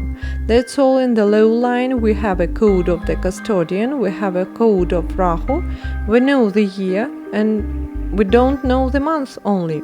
We defined, then checked through the points of obstacles and the past mistakes, and everything coincided 100%. What if a child was born in spite of anything? I mean, people tried to kill him. What does it mean? Firstly, it means this person must be on the Earth planet. Secondly, every baby struggles for their life, but there are people with weak energy and they give up when they can't persuade the mother on the subconscious level to leave them. By the way, when we calculate the cycles of the angels, so-called calculation of the angel's schedule, and if the child is conceived on Mercury after the woman's birthday, the first month and a half, it's the period of Mercury. I'll tell you, if the child is conceived on Mercury, he is born on Saturn under the woman's protection. Whether she wants it or not, the child will be born, because the archangel protects this child. These children are the most talented. And if after the birth the child is tried to be killed, it happens. Here you should look at the karma as it is alike. If there is no karma, it is impossible. Yes. In fact, we can't incarnate if we don't have karma. Do you remember I drew the universe? I showed you 2 points in the universe. The point of the upper edge of the universe and the point of the lower point of the universe. Yes? Here is 2, there is 7. 7 is responsible for karma. 7, if you are still in karma, you are inside the universe, but not outside. That is, if your karma is untied, you are the angel. And if you have karma and you incarnated in the material world, it means that you haven't untied all the knots. Is it possible for a soul to be in our world but to have a meaning of the archangel already? No. At least I haven't met such a situation. A lot of people, we are talking about mental egregors, for some money or for free, they connect you with some channels, they give you access to the 5th dimension, open the path to your angel. It's impossible. From the point of view of chemistry, physics, genetics, it's impossible. It's called like a person wants to believe and he or she is given this opportunity. It's the same as I have a client in England. She constantly calls me and whatever imagines. I mean, her magicians give ideas to her. She is told that her ethereal body is on the other planet or her angels left her. It's impossible. She is worried, she calls me and cries. I try to explain and send her a book, but she doesn't hear me, as she wants to believe she has some defects. It's impossible. Maybe she wants to tell you she is special. Of course, if you have a special connection with the angel, Actually, everyone has it, but special means you feel it subtly, through your 8th chakra, through the 3rd eye. By the way, in Egypt there is a sign, you know it. I'll try to depict it, I'm not a good artist. This sign, you understand what I'm talking about.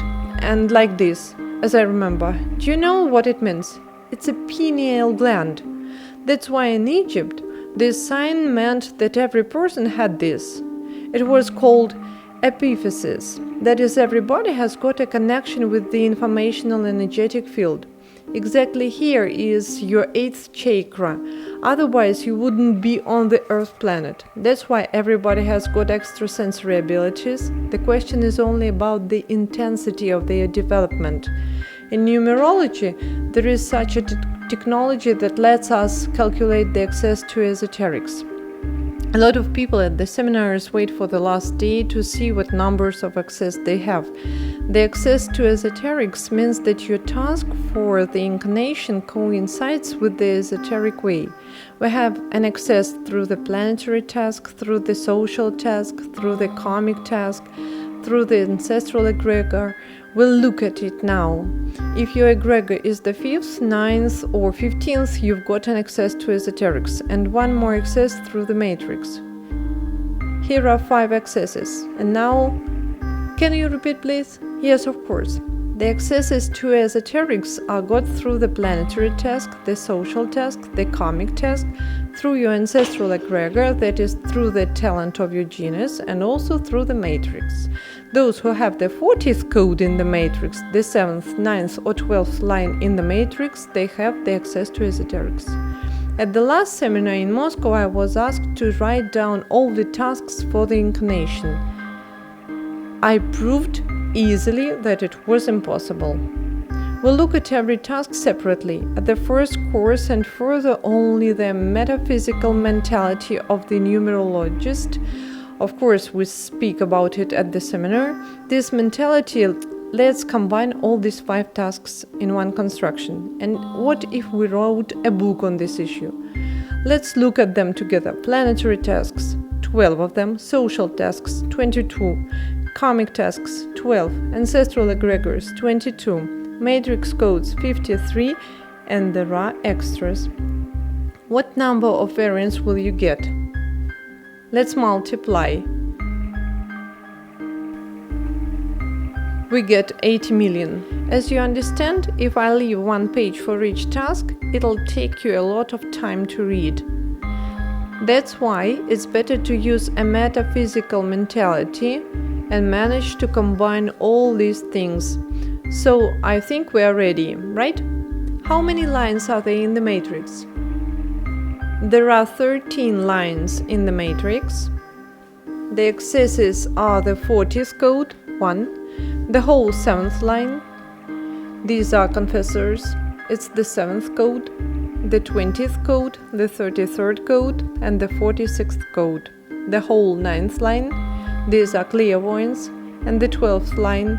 These are mothers of God. Fathers of God, they are given a high intuition so that they could bring their children up correctly.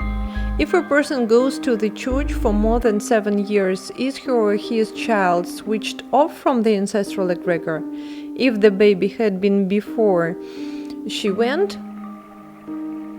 The baby was born at the time she started. Yes, most likely the baby switched off. Yes, most likely. But here is an important moment. If these are the first 4 children, the first child came to the man's genus. No connection with the mother, only physiological. This child is in the father's genus.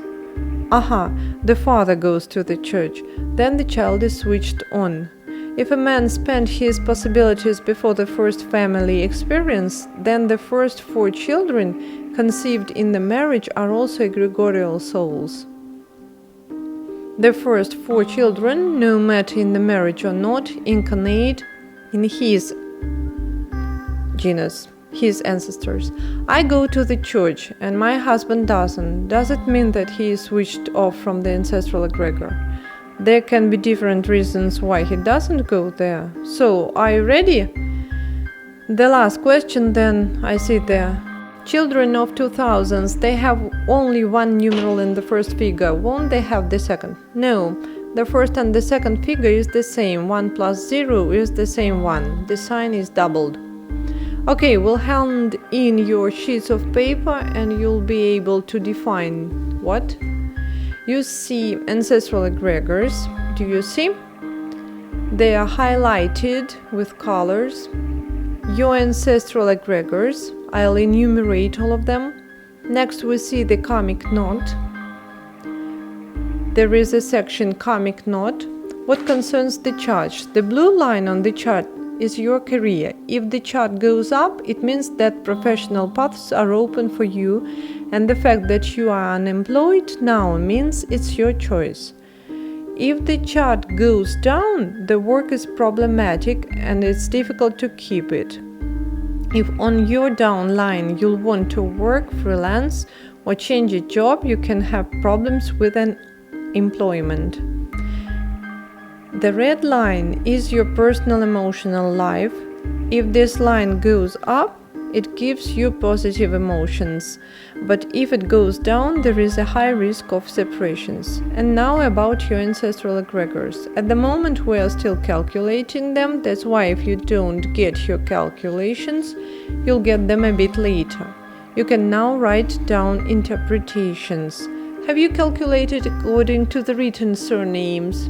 Yes, we took the surname that you had written. Most of the women wrote their husband's surnames, right? Yes, you did right. Our main ancestral egregor is an egregor of the genus. That is your father's genus, because not always your maiden name coincides with the surname in the genus. The women don't always know it. Thus, your surname is the surname of your ancestral egregor. This is the genus where you incarnate it and the genus where you transfer your information. You got the information and you have to transfer it. When a woman changes the surname, she enters a strange ancestral egregor. In 21 days after the change of the surname, she mentally transfers the information and mentally she will get this information back.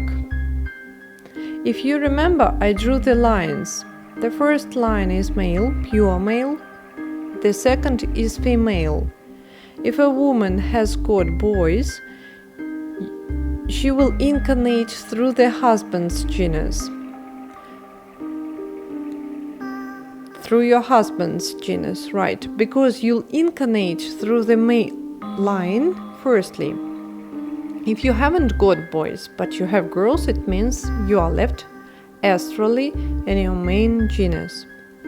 But mentally, you are connected with another genus. And your flesh drive will be used by ancestors of the other genus. The woman was always called a keeper of the ancestral lines and of a hearthstone, of an ancestral hearthstone. This was always important. If you changed your surname, all your talents, knowledge, crafts that you mastered in 21 days after changing will go to your husband's ancestral egregor and will transfer to all your descendants. If you decided to take your surname back, the energy is renewed in 21 days and you return to your main ancestral egregor. According to the rule, it's better for the first 4 children to have your husband's surname and another 4 children to take the mother's surname. But I don't recommend to change surnames. These are unnecessary programs, unnecessary tasks that you have to complete. Yes? If a couple isn't married and their children have the father's surname, for the highest forces, this situation doesn't mean anything if we are talking about unofficial relationships. Thus, if your child takes your partner's surname, he or she is connected to the other ancestral egregor. And if you still have your surname, you'll keep on possessing the same ancestral egregor, and you complete your mental assignments and also your tasks in the genus. And if the child takes absolutely strange surname, I understand, There are always own ancestral egregors for everything. If you take a fictional surname and register it in the documents, it is counted as egregor. We check it through the karma, as you can take a comic pseudonym, and from this moment, you are connected with the strange egregor and it can't coincide with you genetically. This is the variant when you can calculate it.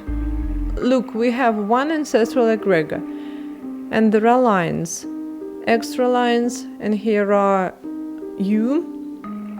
You change your ancestral egregor. If this egregor, for example, the first, and this one is the second, and when you take this surname, you enter a strange egregor with absolutely different genetic lines, and you'll incarnate through the other ancestral egregor. That's why I don't recommend changing surnames, and if you change, try to stay in the same ancestral egregor. We are calculating. We have a lot of specialists in Yekaterinburg. This city is rich with esotericists. Today there are a lot of people who learned our system. They are specialists and they'll help you to calculate. Or if you attend our seminars, you will for sure learn how to calculate it right. Yes? Did I get it right that if a woman has got the first son, she will incarnate in her husband's genus? If a son, yes, she will be born in her husband's genus, that's right. And if a daughter, she will incarnate in her genus, right? If there is a boy, even one boy, he can be the third or the fourth, she'll automatically will be born in her husband's genus. The woman always goes to the strange ancestral egregor. This is her function. Let's start. You've got your sheets of papers. There is your ancestral egregor.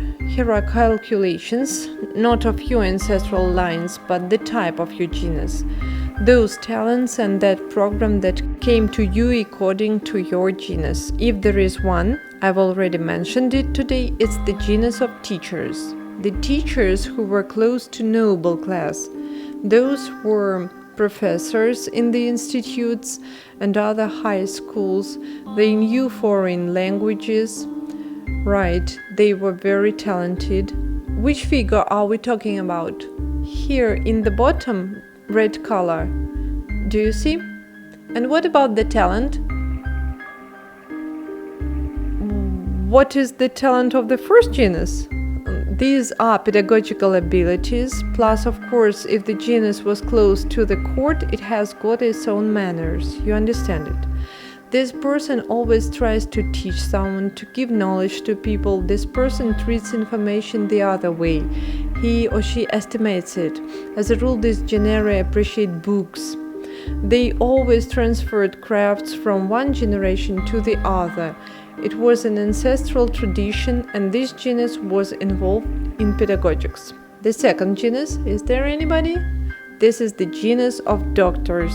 In our language and in our ancestors' language, these are witch doctors, or mainly healers. That's why if you have this ancestral egregor, your ancestors were always involved in medicine and learned it deeply. They knew herbs and were able to make medication. If you work in a medical sphere, it means you are following your ancestors' crafts. The third genus are also teachers. They mainly work in private houses, babysitters, governesses, tutors. Are there anybody? These people are given a possibility to feel children. And what is the main to transfer the correct information to them? Actually, they are also teachers, but on the lower level. But nevertheless, they are close to rich houses, and it means the aim is money. The fourth genus are entrepreneurs. These are people who ran business, to speak modernly. Those days they were called prosperous peasants, and nowadays their main task is to develop in business. If they don't have their own business, it will be difficult for them to live. And if they have a business, it will be easy for them to set up a company, and all the ancestors will help them. It is important to understand that these people are uncomfortable as employees. They see, they hear, they understand much more, advise and get negative emotions from their boss. Right. Because the boss usually says, if you are so intelligent, set up your own company. That's excellent, start your company. Your ancestors will help you. Are there any from the fifth genus? This is a priestly genus. It's the oldest genus on the Earth planet. People, priests, who always transferred knowledge, they directly communicated with gods. Well, we call them gods, but indeed these are more developed ancestors who came to us from Asgard, the constellation of the Pleiades. And when Perun, he communicated with priests, their main task was to get information from the gods and to transfer it to the whole humanity in an accessible language. These people must be involved in esoterics, this is their main assignment. The sixth genus is the genus of home craftsmen, those who were involved in cooking, those who designed, I call it in a modern way, and also children's upbringing. That's why these people possess a unique feeling of creativity, they cook perfectly. Their genus had secret receipts, and if you are able to restore them, you can become a famous chef. The seventh genus is the genus of scientists, philosophers, and engineers. Is there anybody here? Yes. Great. I congratulate you. Your ancestors discovered some knowledge for us, and maybe today in this conference hall we are under the lamps and in front of the cameras thankful to your ancestors. Thus your task is to improve your ancestors' informational field, to create some engineering technologies, to develop mentally, and of course to bring your descendants in this tradition. The eighth genus is the genus of true believers. This is the genus of lawyers, judges, and other legal workers. That's why on the subconscious level you feel laws very well, and even if you are in the other country, you clearly understand that passing the road at the red light is forbidden. And of course you take the documents and they speak to you. They tell you about, you don't even read a contract. They talk to you vibrationally. There is a mistake in the contract, worth signing or not. If you choose a law specialization, it'll be easy for you. The ninth genus, are there such people? These are clairvoyants. In this genus, extrasensory abilities were transferred to each descendant of the genus. If you started relationships and your husband, whose surname you took, and he has 9, you are given an access to extrasensory. You are connected to the mental field of this egregor. You are able to read information from other people on the extrasensory level. It's a very interesting egregor, but very young, because firstly they were priests and later clairvoyants appeared. Your task now is esoterics. The 10th genus is the genus of accountants or financial workers, bank workers, sales representatives, people who ran business on a large scale, including trade. It's a very prosperous and successful genus which transferred from one generation to the other how to earn money and of course how to spend it. That's why in this incarnation your task is to increase the capital of your genus, to save financial flows and divide them correctly. If in such a genus you don't leave any inheritance or you don't help your ancestors with the money, you can be punished. You may be deprived of all the money, as your main task is to develop within your genus and provide your family financially. Right. The 11th genus are the warriors, soldiers. In modern conception, sportsmen refer to this genus as well, because they are also warriors, but on the other field. These people defended our borders. You know, there are separate tribes, Varangians in Ukraine. Do you remember in Ukraine? Forgot? Okay, there were a lot of them. And for example, now people who follow the warriors, they work as policemen, military men, spies. It's right for them as the task is to defend. If they don't defend, for example, for women it's not necessary, then it's important to develop physically, do sports, some exercises at home, trainings, meditations, and so on. Chess isn't included. Right, just in case. The 12th ancestral egregor are social workers, people who help others voluntarily, as in the past times there were people in villages and communities who helped people. That's why your main task is to help people to find their way, help psychologically, reconcile and soothe, cheer and inspire. These are very good psychologists, social workers, people who feel other people's intonations sensitively, physiological, emotional and psychological state. You have to know how to use it. The 13th genus in the tarot numerology is the sign of Rahu. This genus belongs to revolutionists. All the descendants of this genus possess the hypnotic gift. You should be careful with it and know how to use it. In this genus, your task is to pave absolutely new roads. And if the bicycle was invented before you, then you have to invent one-wheel bicycle. And also you have to guide other people to the same way.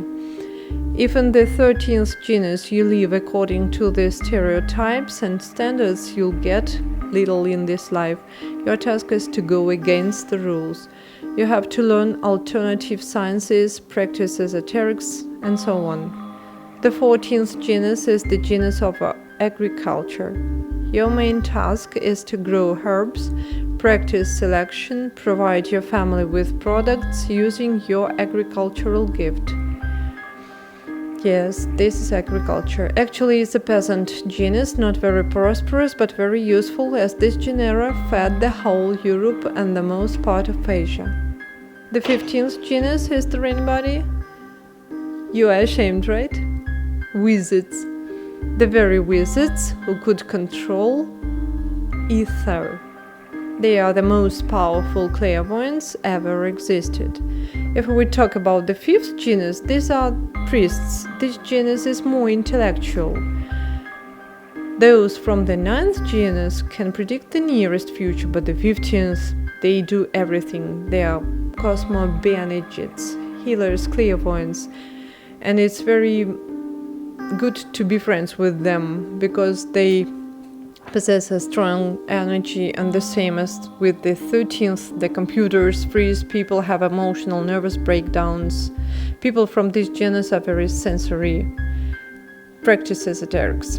The 16th genus is the genus of builders. That's why these people choose professions of builders, or they work well with a hammer, or they can easily build a birdhouse, as the ancestors were involved in building from one generation to the other. Your task is to do repair works in your flat. The 17th genus is the very talented genus. They were artists, poets, writers, those who entertained the others, especially those from the 7th genus who were involved in scientific work. The 17th genus is a public genus, and your main task is to glorify yourself. It's easy for you nowadays, as there is YouTube. One video and you are a YouTube star. You follow your ancestral direction. But remember, there is positive and negative information. The 18th genus is a genus of craftsmen, but in a public scale. For example, locksmiths or those who produced flour. Actually, they helped the whole community, the whole village, but they were craftsmen. That's why your task is to do household. For men, it is to throw rubbish, for women to cook, that is to make it comfortable at home for your close people. If you have your restaurant or you run your company, so clothes, for instance, you are a designer, an architect, it's ideal. Also, florists are perfect. The 19th genus is a genus of official people, high-ranked bureaucrats who worked within our state. Now your task is also look forward such positions, to develop your career, to improve the status of your parents, and so on. And of course, if it's your task, you'll be supported. Why? All the ancestors will take your choice. The 20th genus, is there anyone? This is nobility. These are people who possessed deep knowledge, who were at the beginning of Rus. They defended our Rus and at the same time developed crafts and helped those who cultivated the land. They had a lot of dynastic professions, deep secret knowledge, and these genera suffered the most during the revolution. Now your task is to feel these ancestral traditions, show to your descendants, and of course in this genus there are special manners, which you have to master and transfer to your descendants. The next is the 21st. It's a genus of international official people and international traders, very serious entrepreneurs who represent the interests of our country in other states. To call them in a modern way, they are sportsmen, singers who represent our country in the different countries. These are ministers and official people. Now your task is to learn foreign cultures, foreign languages, travel abroad, and thankful to this, you can understand foreigners intuitively, even if you don't know a foreign language. You adapt easily, you get help in everything, to find a job, a flat, as your ancestors stay for you. The 22nd genus is a genus of village teachers. This is a genus where you have to give birth to 3 or more children and to bring them up personally, educate them, for example, nowadays to help them with their homework. Now you have an understanding which genus you belong to. In your sheets of paper, give me an example, please. Do you see? Yes. Do you see there is a phrase karmic knot? If your karmic knot is circled, there are such people. It means that your genus is karmic. That is, you are mentally switched off from your ancestral egregor. You had made a mistake according to which the patron of your genus decided not to bless you to get mental information of this genus. Now your task is to untie this karmic knot and you'll be led in your ancestral egregor. Yes, you'll be incarnated in this genus, but you'll be switched off from the information in this genus. What does each karmic knot mean? We have a video on YouTube and of course one of the seminars. Yes, let's hand in. You'll be able to see your karmic knots and their description. Please pass them. Yes.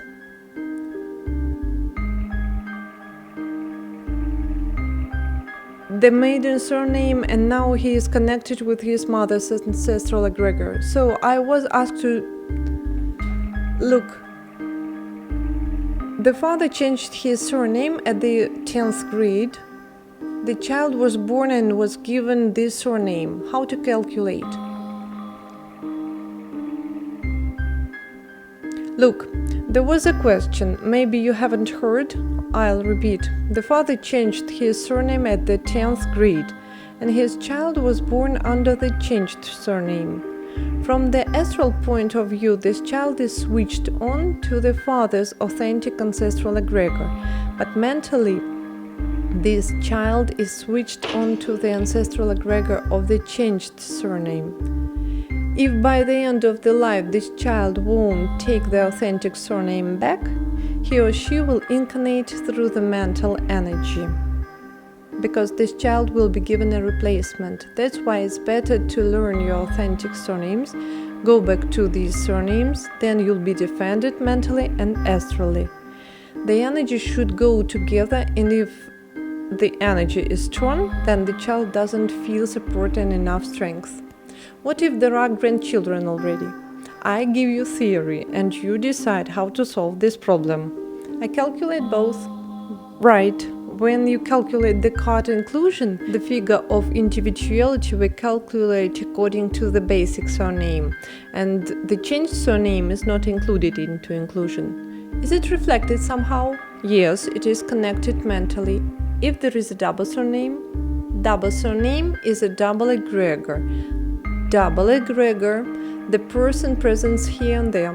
But nevertheless, you have to understand, if you are in one egregor, you incarnate easily. If in double egregor, there can be a dispute in the astral plane, which ancestral egregor you'll incarnate through. You have to make a choice. I beg your pardon, we're going to... I'm sorry, the time is over. I was asked to tell you what we teach at the first, second and the third course, though we have a program on our website www.elvasar.ru, but those who don't master numerological terms and don't get the sequence here can be misunderstandings what we calculate.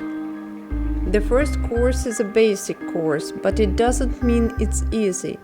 Because at the basic course we learn 33 methodics of different numerology schools. We learn subconsciousness at Chinese school, at Chaldean also subconsciousness.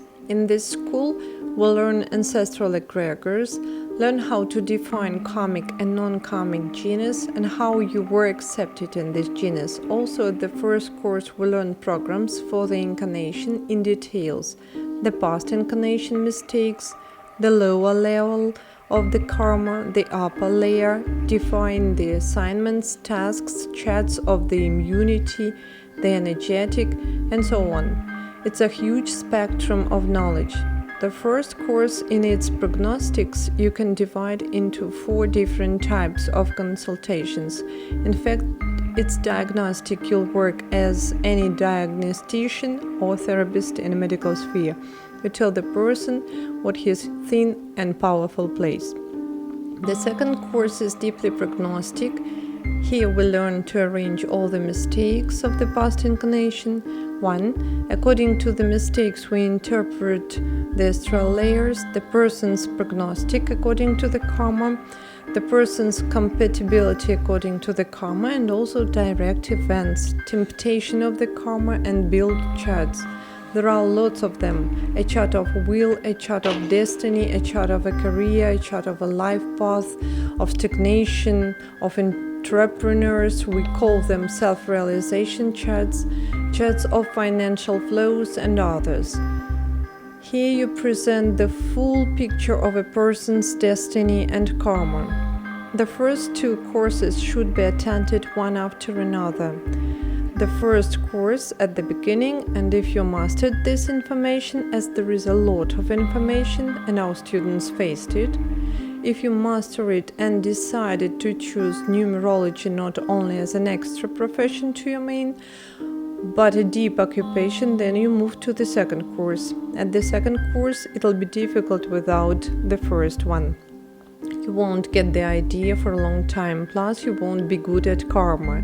It's the material of the first course. We also have the third course. If you attended all 3 courses, we give you a certificate as a master of numerology. It's the highest stand today, as the third course gives you an absolute entry to the person's prognostics through the karma. And this is Tarot Numerology. Tarot Numerology, the third course, you can learn separately from the first and the second courses. It's a separate foundation, separate technologies that you can learn completely. What concerns Tarot Numerology, it's our favorite school. It's the quickest, prognostic. It also refers to ancestral egregors and prognostics. It speaks about programs for the incarnation. It gives you strong and weak sides, karmic nodes. It reveals your amulet and talisman practice, and you can support yourself energetically.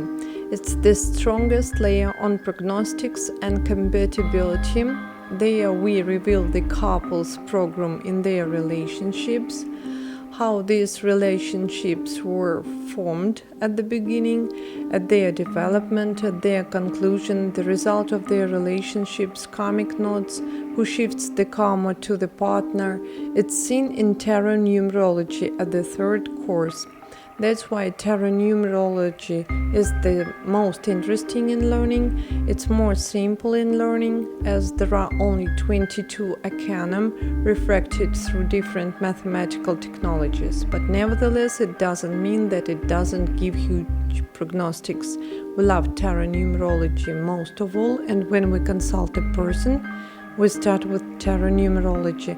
It gives a quick effect. We invite you to our lectures, our seminars, and of course, if you would like to read anything, you will be able to read in our book. Also, I want to tell you about our unique library. This is a sacred knowledge. Here are 1,300 books from different sections. Most of these books you won't find on the internet because they are too deep. That's why if you want to get an access to our personal library that we have been collecting for many years, it's from the 15th century to the modern deep technologies.